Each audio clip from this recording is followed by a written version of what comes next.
सम्माननीय सभामुख महोदयले समय दिनुभएकोमा म धन्यवाद दिन चाहन्छु।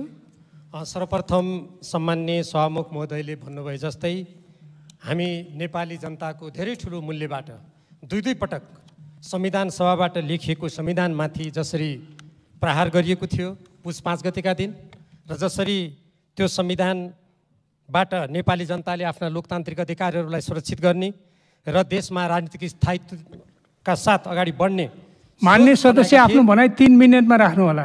सभामुख महोदय यो 3 मिनेटको प्रसङ्ग छैन यसमा, किनभने यसमा यति धेरै महत्त्वपूर्ण विषय छ। मैले यसमा केही राजनीतिक कुराहरू, केही संसदका प्रक्रियागत विषयहरू जुन सभामुख महोदय सचिवालयबाट वितरित यो दैनिक कार्यसूची छ त्योसँग सम्बन्धित विषयहरू पनि छन्। त्यसैले म सम्माननीय सभामुख महोदयलाई त्यो 3 मिनेटको यो कुनै पूर्व निर्धारित समयको बन्देज नलगाइयोस् भनेर माग गर्दै मेरो कुरा अगाडि बढाउन अनुमति चाहन्छु। र हामीले त्यसरी एउटा आशा गरेका थियौँ र अघि सम्माननीय सभामुख महोदयले भन्नुभयो जस्तै सम्मानित सर्वोच्च अदालतबाट त्यो असंवैधानिक प्रधानमन्त्रीद्वारा गरिएको जुन प्रतिनिधि सभा विघटनको निर्णय थियो त्यसलाई संवैधानिक ठहर गरेर आज हामी पुनर्स्थापित यो प्रतिनिधि सभामा उपस्थित भएका छौँ। यसबाट संविधानमाथिको त्यो प्रहार आघात निष्फल भएको छ, तर सँगसँगै नेपालको राजनीतिक क्षितिजमा अनेक अरू प्रकारका समस्याहरू पनि सँगसँगै आएको हामी देखिरहेका छौँ। जे होस्, सम्माननीय सभामुख महोदय यो जुन कार्यसूची छ म सर्वप्रथम त्यसको केही प्रसङ्गबाट प्रवेश गर्न चाहन्छु। हामीले सोचेका थियौँ यो सम्मानित प्रतिनिधि सभाका माननीय सदस्य जो यही प्रतिनिधि सभाको सदस्य हुनुहुन्थ्यो, जसको दुःखद निधन भयो, असामयिक निधन भयो, उहाँ हुनुहुन्थ्यो सानु शिवा, र अर्को प्रतिनिधि सभाका सदस्य हुनुहुन्थ्यो सूर्यबहादुर केसी, र त्यसै गरी पूर्व सदस्यहरू। हामी सबैको हातमा कार्यसूची छ, मैले दोहोऱ्याइरहनु त पर्दैन, तर यो कुरामा जोड दिनुको लागि भन्नै पर्छ। यसमा दीपक बहादुर गुरुङ, माननीय पूर्व सदस्य डाक्टर राममान श्रेष्ठ, संविधान सभाका सदस्य मानपुर चौधरी, पूर्व सदस्य वीरबहादुर लामा, पूर्व सदस्य ओमकार प्रसाद गौचन, पूर्व सदस्य इन्द्रहाङ लिम्बू, संविधान सभा सदस्य भीमप्रसाद गौतम, पूर्व सदस्य कमान सिंह लामा, पूर्व सदस्य गङ्गादत्त जोशी, पूर्व सदस्य एकनाथ राणा भाट, पूर्व सदस्य कुवर प्रसाद शर्मा र पूर्व सदस्य डाक्टर शङ्कर प्रसाद उप्रेती। यतिजना जसले यो संविधान निर्माणमा लोकतन्त्र प्राप्तिको सङ्घर्षमा आफ्नो जीवनको आहुति दिनुभयो, उहाँहरूप्रति श्रद्धाञ्जली अर्पण गरिरहँदा अरू कुनै पनि कार्यसूची रहने छैनन् भन्ने हामीले अपेक्षा गरेका थियौँ। हामी सर्वप्रथम म स्वयं प्रतिनिधित्व गर्ने नेपाल कम्युनिस्ट पार्टी नेकपाको तर्फबाट उहाँहरूप्रति हार्दिक श्रद्धाञ्जली अर्पण गर्न चाहन्छु। तर सम्माननीय सभामुख महोदय यो अरू कार्यसूची कहाँबाट आए? एक त यो लोकतन्त्रमा अध्यादेशबाट शासन गर्ने परम्परा कति उचित हो, कति त्यो रूपको त्यो प्रकारका काम कारबाहीलाई हामी लोकतन्त्रमा विश्वास गर्ने हाम्रो यो प्रतिनिधि सभाले स्वीकार गर्छ भन्ने प्रश्न उठ्छ एकातर्फ। अर्कोतर्फ यसरी अध्यादेशबाट शासन सञ्चालन गर्ने र संविधानलाई मिच्ने, संविधानको धारा 76 र 85 को अपव्याख्या गरेर यो प्रतिनिधि सभाको मृत्यु, यो प्रतिनिधि सभामाथि प्रहार गर्ने र यस्तो जुन कुरा आएको छ यसप्रति हाम्रो गम्भीर आपत्ति छ। त्यसको साथसाथै म के कुराको स्मरण गराउन चाहन्छु भने यो प्रतिनिधि सभामा जुन सरकार भनेर सभामुख महोदयले मान्य सदस्य गठनको कुरा गर्नुभयो। मान्य सदस्य तपाईँ रोकिनुहोस् एकछिन। के को नियमापत्ति तपाईँको? कुन नियमको के नियमापत्ति? नियम 26 अनुसार मैले नियमापत्ति गरेँ। के को नियमापत्ति खोलाउनु? 14 र नियमावलीको 93 लाई कोड गरेर म भन्न चाहन्छु। पहिलो बैठकको पहिलो सूचीमा अध्यादेशहरू पेश हुनुपर्ने भन्ने छ, त्यो बाहेकको अन्यथा कुरा हुनुभएको हुनाले यसलाई सच्याइयोस् भनेर म माग गर्न चाहन्छु। सम्मानित सभामुख महोदय, होइन मेरो ध्यान आकर्षण भयो, तपाईँ बस्नु। सम्मान्य सभामुख महोदय, म अर्को गम्भीर कुरातर्फ ध्यान आकर्षण गराउन चाहन्छु।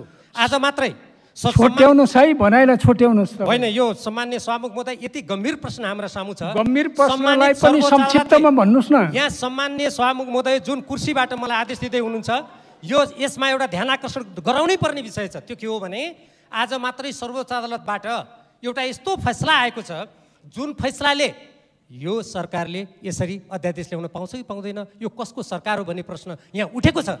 यो सूचना, यो जानकारी सम्मान्य सभामुख महोदयलाई छ कि छैन? हुनुपर्छ। त्यसकारण म के भन्दैछु भने जुन कुराको वैधता छैन, जुन कुरा राजनीतिक दृष्टिकोणबाट, नैतिक दृष्टिकोणबाट संवैधानिक दृष्टिकोणबाट, कानुनी दृष्टिकोणबाट र हाम्रो यो सम्मानित प्रतिनिधि सभाको परम्परा र अभ्यासबाट जुन कुरा यहाँ स्थापित हुँदैन, जुन कुराको अभ्यास गरिँदैन, त्यो कुराको अभ्यास नगरियोस् भनेर सम्मान्य सभामुख महोदयलाई आकर्षित गराउँदा के त्यसमा समयको बन्देज लाग्न सक्छ र? लाग्दैन सभामुख महोदय। त्यसकारण म के भन्न चाहन्छु भने जसरी पहिलो कुरा त प्रतिनिधि सभा विघटन भयो र त्यो प्रतिनिधि सभालाई जसले हत्या गर्यो, जुन सरकारका प्रधानमन्त्रीले, उहाँको अहिलेको स्थिति के हो हामीले थाहा पाउनुपर्छ कि पर्दैन यो पहिलो बैठकबाट? एक। दोस्रो कुरा, अहिले सम्मानित सर्वोच्च अदालतबाट हामीले भर्खरै समाचार माध्यममा पढ्न पायौँ, अब निर्वाचन आयोगले गरेको जुन फैसला थियो, तत्कालीन नेपाल कम्युनिस्ट पार्टी नेकपालाई दर्ता गरेको जुन थियो, त्यो एउटा आश्चर्यजनक कुरा हामीले सुनेका छौँ। सर्वोच्च अदालतले अब पार्टी निर्माण गर्ने रे। हामी यो कानुनी फैसला हो कि राजनीतिक फैसला हो, हामीले विचार विमर्श गर्नुपर्नेछ। यो व्यवस्थापिका, यो प्रतिनिधि सभा, हामीले यसका कुराहरूतर्फ हामीले ध्यान दिनुपर्नेछ। त्यसकारण म प्रश्न गर्न चाहन्छु, यदि नेपाल कम्युनिस्ट पार्टी नेकपा यदि होइन भने सभामुख महोदय, अहिलेका वर्तमान प्रधानमन्त्रीजी कुन पार्टीको हो त्यो कुरा पहिले भन्नु पर्यो। यहाँ अध्यादेश ल्याउनुभन्दा अगाडि प्रधानमन्त्रीजीले कुन पार्टीको प्रतिनिधित्व गर्नुहुन्छ, सरकारको तर्फबाट आउने कुनै पनि निर्णय, कुनै पनि अध्यादेश कुन सरकारको भन्ने कुरा पहिले स्पष्ट हुनु पर्यो यहाँ। तब त्यसपछि मात्रै हामी ती अध्यादेशहरू सरकारको तर्फबाट यथोचित रूपमा ल्याइएका हुन् कि होइनन्, तिनीहरूको वैधता छ कि छैन, तिनले यहाँ कसरी प्रवेश पाउँछन्, तब मात्रै हामी त्यो कुरा गर्न सक्छौँ। त्यसकारण यस्तो गम्भीर विषय उठिरहेको मान्य सदस्य छोट्याउनुहोस्, तपाईँको कुरा दर्ज भइसक्यो। म छोट्याउन गइरहेको छु। त्यसकारण सम्मान्य सभामुख महोदय, कानुनको दृष्टिकोणबाट, राजनीतिक दृष्टिकोणबाट, संविधानको दृष्टिकोणबाट, सम्मानित सर्वोच्च अदालतले गरेको भर्खरको फैसलाको दृष्टिकोणबाट नेपाल सरकारको तर्फबाट अहिले वर्तमान प्रधानमन्त्रीजीले नेतृत्व गर्नुभएको यो सरकार कुनै दृष्टिकोणबाट पनि वैध देखिँदैन। यो वैधता नै गुमाइसकेको सरकार र त्यसका प्रधानमन्त्रीले यहाँ हामीले राजीनामा दिएको त सुनेको छैनौँ। के संविधानबाट, कानुनबाट, सम्पूर्ण कुराबाट सम्पूर्ण आधार गुमाइसकेको सरकारले पनि यी सरकारको तर्फबाट निर्णय गरेका कुराहरू भनेर यहाँ प्रवेश गर्न मिल्छ र सम्मान्य सभामुख महोदय? त्यसकारण यस्तो कुराहरू हुन सक्दैन। त्यसकारण सबभन्दा पहिले सरकारको स्थिति, स्वयं प्रधानमन्त्रीको स्थिति स्पष्ट हुनुपर्छ, तब मात्रै सरकारका अरू काम कारबाहीहरू, अध्यादेश भनेको हो कि कानुन भनेको हो कि के भनेको हो, ती कुराले तब मात्रै प्रवेश पाउँछन्। त्यसकारण यसमा हाम्रो दल नेपाल कम्युनिस्ट पार्टी नेकपाको तर्फबाट हाम्रो यसमा आपत्ति छ। हामी यी हाम्रा भर्खरै दिवंगत हुनुभएका जो मान्य सदस्यहरू हुनुहुन्छ, बहालवाला पनि हुनुहुन्थ्यो, पहिले पूर्व पनि हुनुहुन्थ्यो, उहाँहरूप्रति श्रद्धाञ्जली गर्ने, उहाँहरूप्रति सम्मान गर्ने कुरामा हामी शिर निहुराएर श्रद्धाञ्जली अर्पण गर्छौँ। तर यसरी सरकारले सम्पूर्ण रूपमा वैधता गुमाइसकेको, आफै हत्या गरेको प्रतिनिधि सभामा आफै प्रस्ताव राख्नु त? सम्मानीय सभामुख महोदय, सबभन्दा पहिला संविधानको भावना विपरीत, संविधानको आदर्श विपरीत संसद विघटन गरेको सम्मानीय प्रधानमन्त्रीज्यूबाट संसद विघटन गरेको अवस्थामा सम्मानीय सर्वोच्च अदालतले शक्ति पृथक्करणको सिद्धान्त अनुसार संसदको पुनर्स्थापना गरेर संवैधानिक मूल्य मान्यताको कदर गरेको छ, संसदीय अभ्यासको स्वागत गरेको छ, आम नेपाली जनताको भावनालाई सम्मान गरेको छ, आम नागरिकले उठाएका कुराहरूलाई स्वीकार गरेको छ। त्यो सबभन्दा पहिला प्रमुख प्रतिपक्षी दल नेपाली काङ्ग्रेस सम्मानीय सर्वोच्च अदालतको संसदलाई पुनर्स्थापना गर्ने त्यो निर्णयको भरपूर्ण स्वागत गर्न चाहन्छ।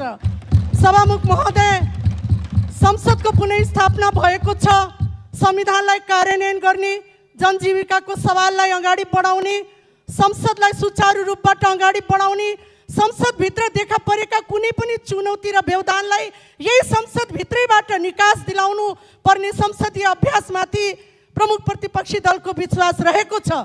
तर आज पहिलो बैठकमै सभामुख महोदय, हाम्रो संसदीय अभ्यासभित्र केही माननीय नेताहरू सदनबाट बाहिर जानुभयो, केही यहाँ बस्नु भएको छ।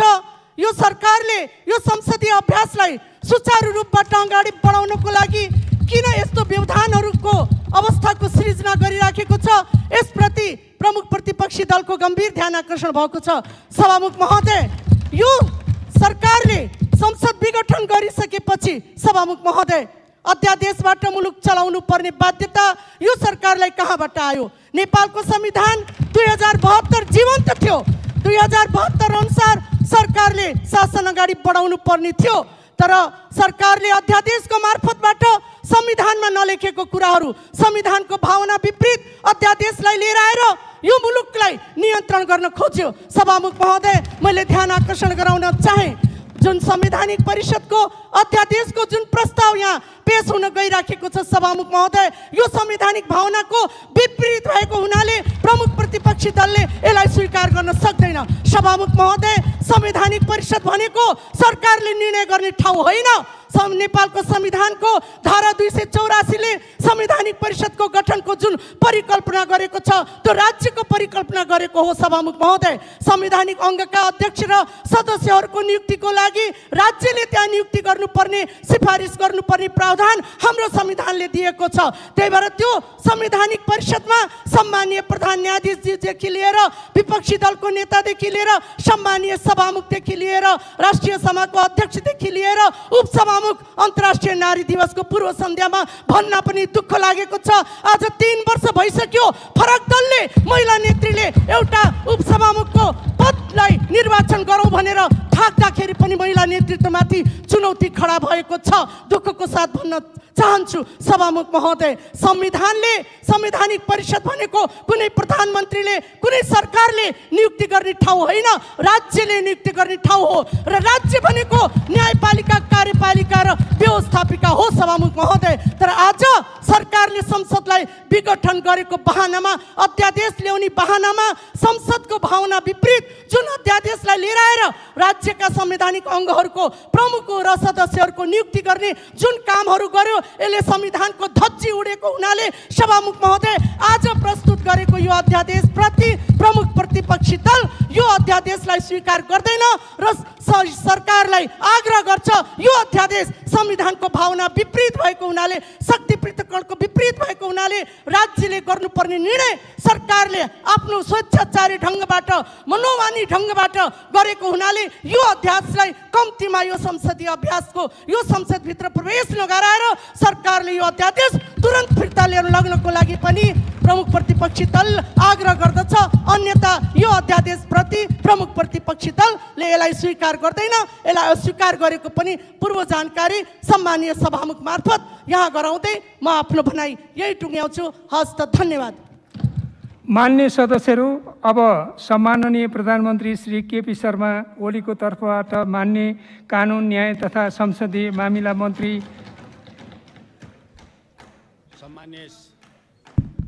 मान्य सदस्य, सम्मान्य सभामुख महोदय, फेरि उठ्नुभयो।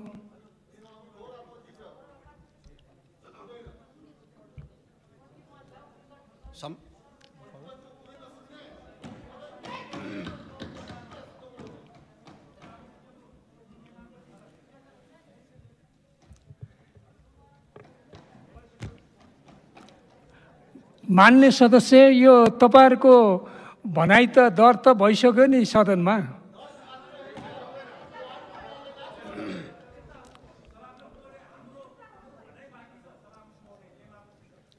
सम्मानीय सभामुख महोदय, संवैधानिक परिषदको काम कर्तव्याधिकार कार्यविधि सम्बन्धी ऐन 2063 को परिषदको अध्यक्ष मान्य मन्त्रीज्यू एकछिन रोकिनुहोस्।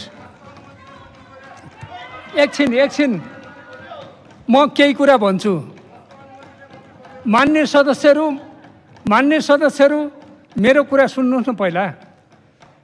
मान्य सदस्यहरू, नियमावलीले यो पेश भएपछि 2 दिनभित्र अध्यादेश अस्वीकृत गर्ने सूचना पेश गर्न सक्ने गरी मान्य सदस्यहरूलाई विरोध गर्ने व्यवस्था गरेको छु। नियमअनुसार आउनुहोस् मान्य सदस्य।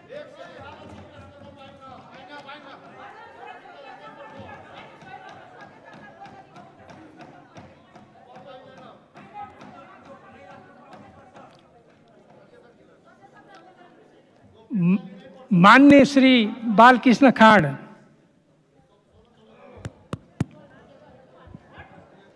सम्मान्य सभामुख, यो अध्यादेशको बारेमा माननीय पुष्पा भुषालजीले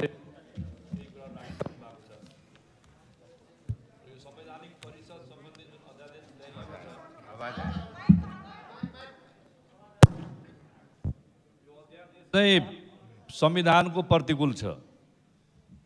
संविधानले संवैधानिक परिषदको बारेमा जुन खालको बनोट बनाएको छ, संवैधानिक परिषदमा राज्यका सबै अङ्गका प्रतिनिधिहरूको सहभागिता रहेको छ। तर सरकारले जुन खालको अध्यादेश लिएर आयो यो अत्यन्तै संविधानको प्रतिकूल हो र संवैधानिक परिषदको जुन स्पिरिट छ त्यो स्पिरिटलाई यसले पुरै समाप्त गरेको छ। त्यसकारणले प्रमुख प्रतिपक्षी दल नेपाली काङ्ग्रेस सरकारले यो अध्यादेश अविलम्ब फिर्ता गरोस्। अहिलेको यो संवेदनशील घडीमा सम्माननीय प्रधानमन्त्रीजीले प्रतिनिधि सभा भङ्ग गर्नुभयो।